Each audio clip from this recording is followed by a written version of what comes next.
নমস্কার বন্ধুরা, ব্যাঙ্গালোরে বসে নেপালি খাবার কখনো খেয়েছেন?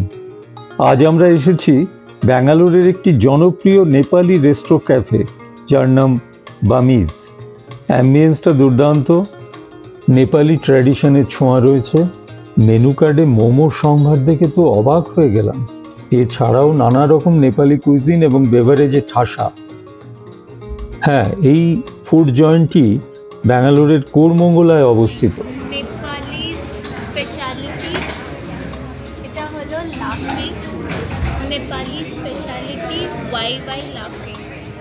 Kombucha, soda mixed with fermented beverages.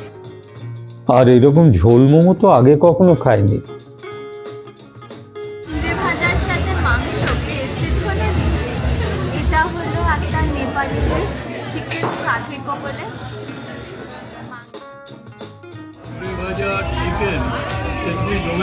কেমন লাগছে চিড়ে ভাজা উইথ চিকেন? যদি নেপালি ফুড বলে না বলা হতো তাহলে আমরা ভাবতাম এটা একটা ফিউশন ফুড, কারণ আমাদের বাঁকুড়া মেদিনীপুরে চিড়ে ভাজা মুড়ি দিয়ে এসব খাবার চলে। হ্যাঁ, তো এখানে খেলাম, তুই এখানে নিয়ে এসেছিস, বুঝলাম যে এটা নেপালি একটা ডিশ। Very nice. বামিজে আগে যদি কারো খাওয়ার অভিজ্ঞতা থাকে কমেন্ট করে জানাবেন প্লিজ।